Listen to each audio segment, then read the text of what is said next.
Welcome to Squirrel, the podcast for distracted writers, hosted by Candace J. Thomas and Jody L. Milner. Hello, everyone. Welcome to Squirrel. This is Candace. This is Jody. And welcome to episode 25 of our second season, meaning Books on the Fives. We are solidly halfway through this season. How are we doing? Are you doing good? We're starting a brand new year in just a couple days. Yeah, it's crazy. I'm really excited for, I not that I plan out my books to read, but You do more than I do, apparently. I really like to invest in what was good in the last year, understanding what reviews have said, and looking forward to what some of my favorite authors are doing. Yeah, and the first of the year is when I just like to plan all that. And that's true. So I'm excited for a bookful year. Is that a word? A bookful year. Yeah. A year full of books. It's very bookful. We can make up words. We're creatives. Okay. Absolutely. So the assignment was, we're giving you 25 books, but we split it. So Jody has 12. 50 would be way too much. Right. Jody has 12. I have 12. And then there was one that we agreed on, and that's going to be our 25th. So I will go ahead and start, and we'll just go back and forth. The first category I gave was new fiction. Okay. So in this category, our number one, the first pick, the first one on our list, Ta-da. Number one is Sunrise of the Reaping by Suzanne Collins. It's a Hunger Games 0.5. Did you read the Ballad of No, I haven't. Okay, you know what? I keep on being told I need to. I didn't want to add it to this list particularly because it feels like it's gone too many years, but yeah, it's been a few years. I couldn't claim it as a new fiction. I'm really excited about it. So I really like the writing style, and I like that dystopia. I like that world. So I'm all in for Sunrise of the Reaping by Suzanne Collins. Okay. Terrific. So my first pick in new fiction. Number two, and the Oscar goes to. Yes. So there are rumors. There are rumors that the third Patrick Rothfuss in the Kingkiller Chronicles is supposed to drop in 2025. Have they been hinting this for the past 12 years? Absolutely. Do I believe it still? I will. Yes. A brief review. The Kingkiller Chronicles is a story of Kavoth. He's the most notorious wizard in the world, but it's being told in a way where you get to see where he is now. And then he's chronicling his life through a chronicler. You know. Is this part of the Name of the Wind? Yes. Okay. So the very first book is Name of the Wind. Mm-hmm. And so this one is The Doors of Stone by Patrick Rothfuss. Okay. Well, let's all cross our fingers. I will cross my that. Fingers because I want it to happen. I'm also told George R. How many R's are in there? George R. Martin. He has said 2025 is going to be when he puts down the next Song of Ice and Fire edition, the next Game of Thrones. I don't think he will. Okay, well, we'll see. I'm not going to put money down on that one either. That one's not on my new fiction list because Yeah, it's not on mine. I kind of dropped off reading it. When it appears, then I will have a choice. But before then, I don't even want to speculate. So, okay, my next one, number 3, The Ministry of Time by Kellyanne Bradley. And this one came out last year. It was named one of the surprising debuts of the year. So last year, 2024. We're not even in 2025 yet. So it came out in 2024, but it still counts. If you don't know anything about it, it's a time travel romance, a spy thriller, a workplace comedy, and an ingenious exploration of the nature and of power and the potential of love to change it all. A workplace comedy and spy thriller. Yeah, I'm thinking The Office. Okay, you've got my attention. The Office, where Jim and Pam are now spies that travel through time. It's going to be great. So I'm excited. So I have to admit, I looked through lists of really cool books coming out in 2025 and 2024. And none of them really excited me because a lot of them were second and third in series that I haven't done the Yeah, first. I did and that was notice that. really tough. This is a year where I finished a lot of series in 2024. And so I'm looking to start a bunch of series, but there's a lot of great ones that aren't new. And so I'm technically cheating. Book 5 in the Red Rising series is coming out this year. I wanted to start that series. And so Red God is book 5 by Pierce Brown. This is science fiction dystopia on Mars. This is cool. Hunger Games meets Ender's Game on On Mars. Mars. So it sounds like a riot, and Red Rising has received all sorts of people just really excited about it. I know exactly what the cover looks like. It's red. Yeah. Yes, And it black. is. So yeah, it is on my list. I don't think I'll be able to get to Red God in 2025, but I'm gonna get close. Awesome. That sounds great. Okay, next category we picked. Continuing series. Continuing series.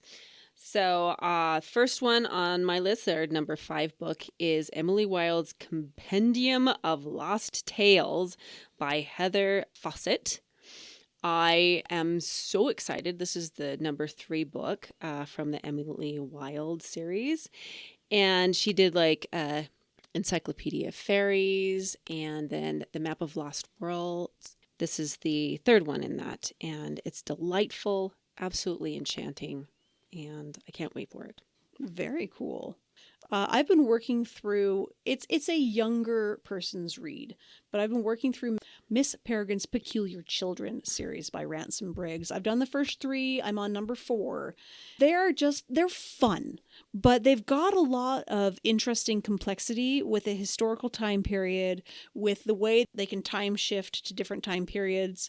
There's a lot of cool stuff that goes into it, and so it keeps me engaged, and it's great for listening to when you need something to keep your attention. Like, it's really hard to listen to a nonfiction when you're doing chores because you zone it out eventually.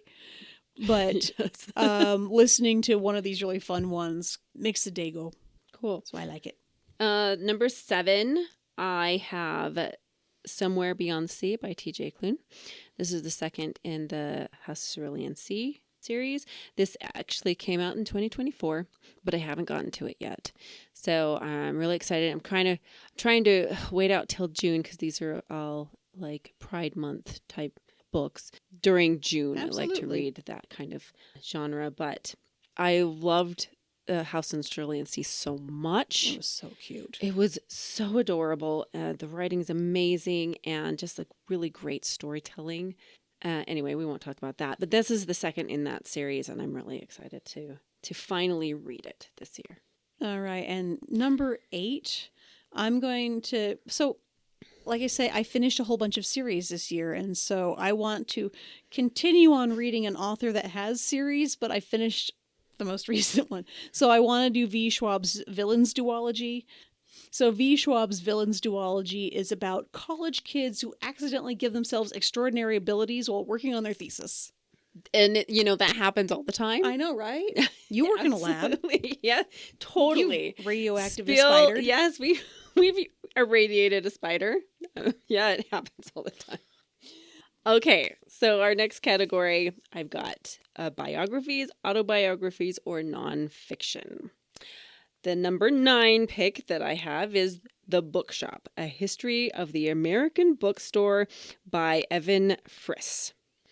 So since I love bookshops and I eventually my dream job is to run my own, this is going to be a really fascinating read for me. So I'm really excited. It came out, yeah, it's a 2024 read, but I should just stop mentioning that. Stop mentioning the year, because half of mine came out in the 1900s. Okay. That makes it sound old. A while ago. Yes. Okay, number 10. My husband's been wanting me to read this for probably a decade now. It is The Lucifer Principle, a scientific expedition into the forces of history by Howard Bloom. And it's described as a revolutionary work that explores the intricate relationships among genetics, human behavior, and culture to put forth the thesis that evil is a byproduct of nature's strategies for creation. Oh my and that it goodness. is woven into our most basic biological fabric. It Yeah. is fascinating. You tell me how that one goes, I will because that start sounds quoting like it. a big mouthful It is right a there. large book. Oh my gosh. Very good. Number 11. Everything is Tuberculosis Sounds uplifting. by John Green. So it might be uplifting in some ways. John Green, if you didn't know, of course, writes young adult fiction. And he is, like he did Fault in Our Stars, he always has some kind of pointed, I don't know, earthly humanity view of things.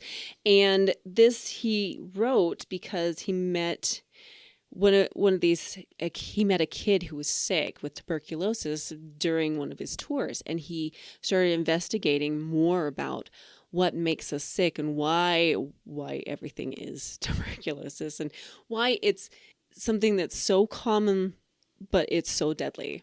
So anyway, I can't wait to read it. Okay. I probably could wait to read it. It sounds really sad, but I'm really excited too. It sounds like a great mix of inspiration, but real life grit. Yes, exactly. All right, number 12 is The End of Average, How We Succeed in a World That Values Sameness by Todd Rose. So this book's all about how success lies in customizing our individual needs in aspects of our lives, the way we mark tests to the medical treatment we receive. He does some really interesting things where he looks at all of these studies because the U.S. military used to crash planes a lot. And they were finding out that they were treating all the pilots as the same type of person, the same build, the same, and once they started customizing the pilots to the planes, they stopped crashing them as often. And so that's one of the anecdotes he uses where it's just like, everybody is different. Everybody is so extremely different that trying to treat everyone the same is only going to hurt society and the individual. So I'm fascinated by it. I use that in parenting all the time. You're right. Because it's like, I hear, that's not fair. I'm like, when did I say it right. was going to be fair? That's not in my book. I can't be fair. You guys are different. So, awesome. Okay, next category from your to-read list. Number 13. I have Remarkably Bright Creatures by Shelby Van Pelt. This is something that has been on my list for a little bit. I think ever since I fell in love with My Octopus Teacher. Have you seen that? So beautiful. Oh, it's such It's a bit beautiful gutting, movie. But it is gutting, but I said it was the best romance I've seen in a long time. It's charming and cute. So I can't wait to read another book about an octopus, honestly. And it's a murder mystery. Yes. All in. Yes. All right, on my TBR, and this is number 14, I have the Paper Magician series. Like I said, I'm starting a bunch of series this year. This is going to be fun. This is by Charlie N. Holmberg, and it's described as a gorgeous historical that just happens to have some brilliant magic woven in. Lovely. I'm looking forward to it because it comes up in my, hey, you should read this list like all the time. And so I'm like, yep, it's time. I own them, and I've read them, and you can borrow them if you'd like. Throwing that out there. Number 15, I have How to End a Love Story by Yulin Kuwang, I think. This is described as two writers with a complicated history end up writing on the same TV show. I love this kind of stuff. Aw, you put two writers in a room together alone. And what's going to happen? And they have a complicated, they're like, oh, but I hate this person. I can't wait for this kind of stuff. Aw, enemies to lovers. Can they write themselves a new ending? Huh? Wow. Question mark? I love it. Yeah, so this has been, this only came out this year, so it's not been on my list for too long, but I snatched that one up pretty quickly, and it's definitely going to be read this year. So. All right, number 16, and this is another TBR. This entered my TBR only like 6 weeks ago, so it's fairly recent, but it's The Elder Race by Adrian Tchaikovsky. And it's described as a junior anthropologist on a distant planet must help the locals he has sworn to study to save the planet from an unbeatable foe. It is a YA. I'm looking forward to diving into YA for a while just because I like the change in pace and the change in complexity, and also not diving into the themes where I'm just like, this is real world and I don't like real world. Give me something Getting a little too fanciful. much. Yep. Okay. Next category we've got is authors we like. So number 17, I've got The Warm Hands of Ghost by Catherine Arden. She's one of my favorites with reading the Bear and the Nightingale series. She's also done some other horror books for middle grade, which was super fun. So I haven't opened this one yet. I know it's another ghost story, and I can't. It needs to be the right time of year for me to read it. So we'll see when I get to this one. Very cool. I want to do another Laini Taylor because I love Laini Taylor, and I've almost exhausted the Laini Taylors, which makes me sad. But I found one that I'd never heard of. It is The Fairies of Dreamdark, and the first one is called Blackbringer, and this one's also a duology. And so I would love to see where she goes with this, just because this is also her young adult series.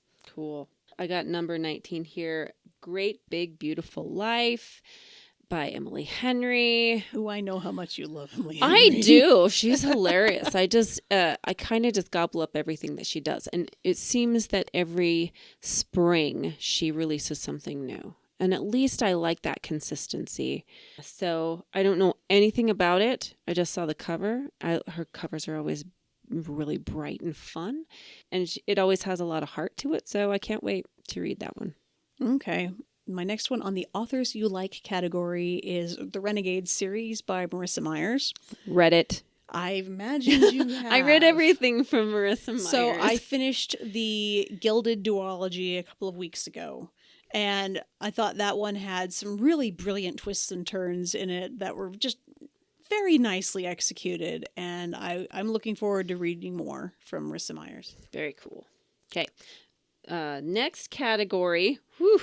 I believe this is our last category. It is. It is, except for the bonus. Yep, we have our bonus one. Okay, this is books not in our normal genre of reading or a book club selection. That's what something that I wouldn't naturally put on my to reads. But anyway, okay, number 21, The Wedding People by Alison Espach. So sorry, Allison, for butchering your name. But anyway, this is about, it's just a brilliant new novel that came out this year where this girl stumbles into a wedding that she wasn't invited to. You and rom-com. This is more of a literary read, honestly. But yes, I like witty fiction. So if it has any kind of, if it's funny or witty or gets in comical situations, I'm all for it. So that's what this one looks like to me, and I'm ready to read it.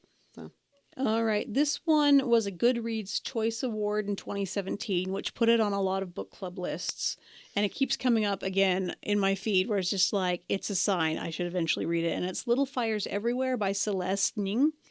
I couldn't really sum it up, but this is the teaser that they put on Goodreads. It says, everyone in Shaker Heights was talking about it that summer, how Isabel, the last of the Richardson children, had finally gone around the bend and burned the house down.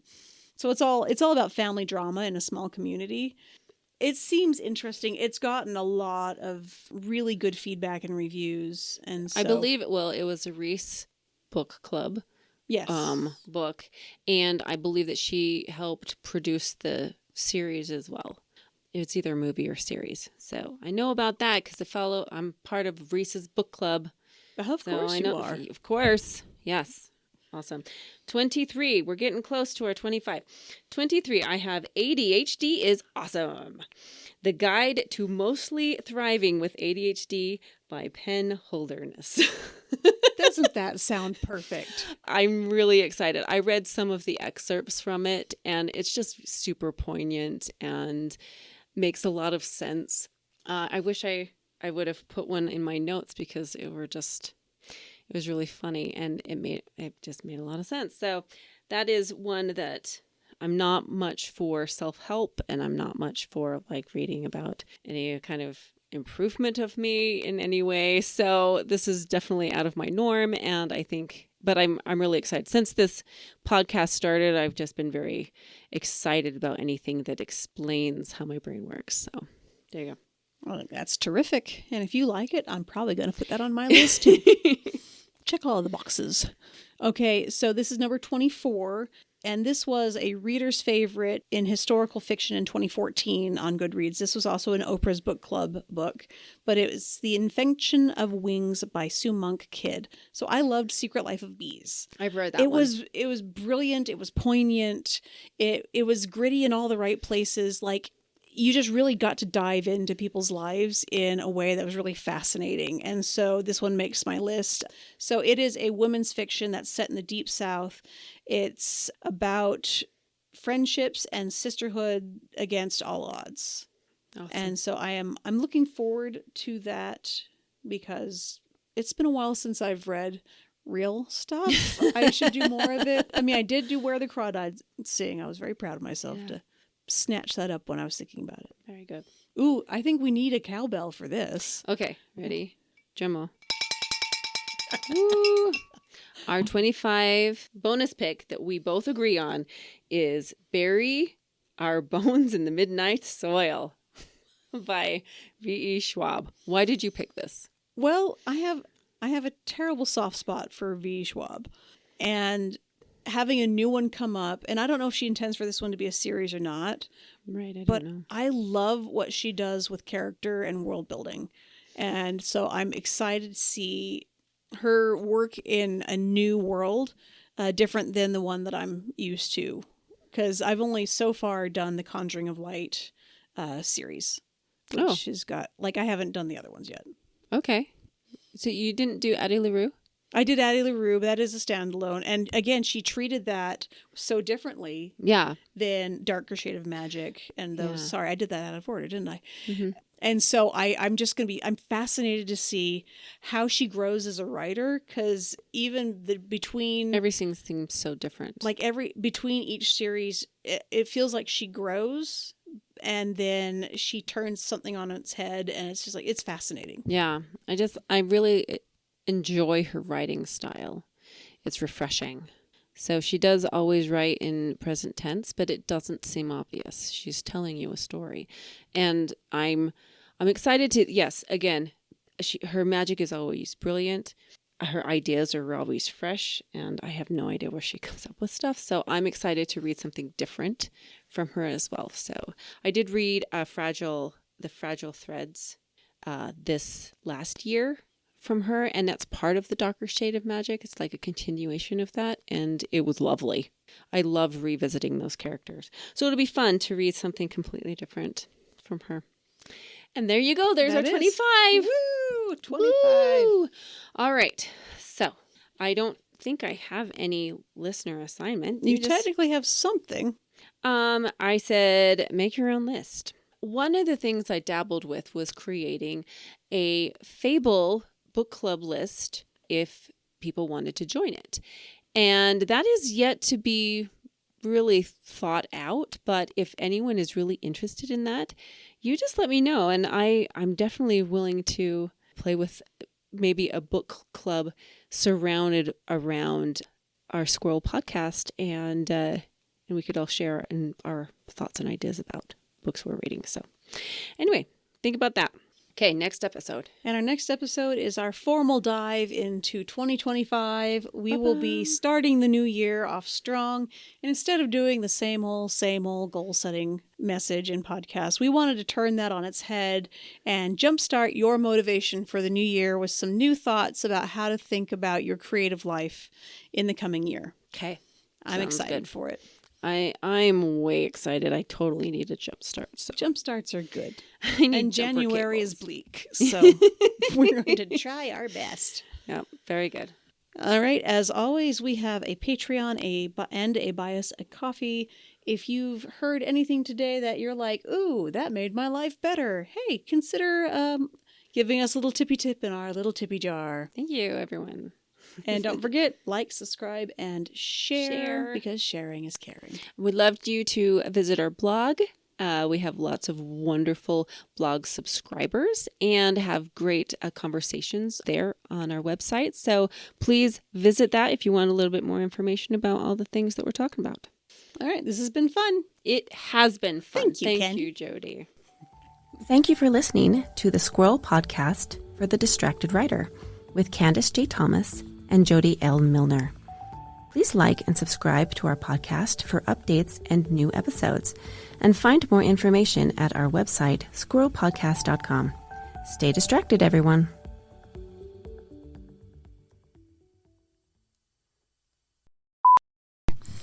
I want just more cowbell for everything. Yes, the world needs more cowbell. More cowbell.